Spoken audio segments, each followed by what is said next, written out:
Nouveau, it really mimics the previous century through the 17th century and the 18th century.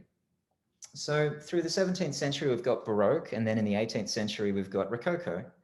And you start to see the correlation there of the Baroque leading to the very naturalistic flowing shapes of the Rococo, the late Baroque period.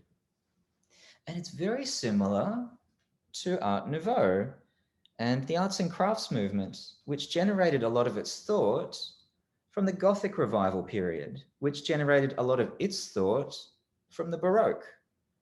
So it's funny, you see this repetitious pattern happen in human psychology, where one design system, which is very, very stale and, well, dominating and bold, I shouldn't say stale, but certainly very dominating, is counter-reacted with something that's incredibly flowing and incredibly fluid. And Art Nouveau is very much like that with the arts and crafts movement. Yet, to get to the arts and crafts movement, you need to understand the Gothic revival.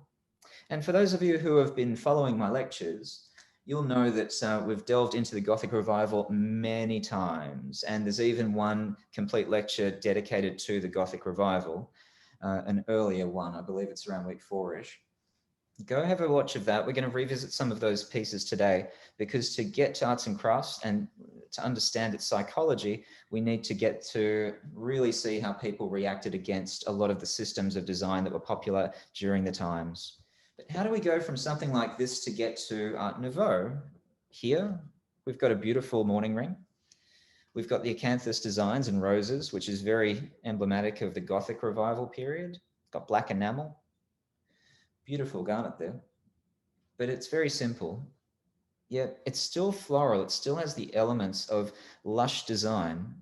But some would say it's kind of relating back to what it could take from the Baroque and later Baroque period. Well, this is William Morris, and he was born in Walthamstow in East London in March 1834. He died in 1896. He was a poet, artist, philosopher, typographer, theorist, and one of the leading designers of the arts and crafts movement, and philosophers as well. He dedicated his life trying to revive these traditional techniques of handmade production, because the machinery and the industrialization of Victorian London and England itself, Britain, were very much replacing the artists that had come before. And that correlated to a lot of the thoughts of Pugin. So how did we go from this being a flower, this being a forget-me-not, being the symbol of sentimentality, forget-me-not, to something as elaborate as what we've just seen? How did we go from one to the other? Well, how do we even connect it to the symbolism of sentimentality? Well, we've seen quite a lot of sentimentality in what we've seen today, but that's the standard. This is the standard for regular sentimentality. And even though, yes, it's got floral elements to it, obviously, it's got the movement of nature into it, it's still very solid and stayed for what it is. But sentimentality was being used as well as mourning for Nouveau, but it has a classical element to it as well.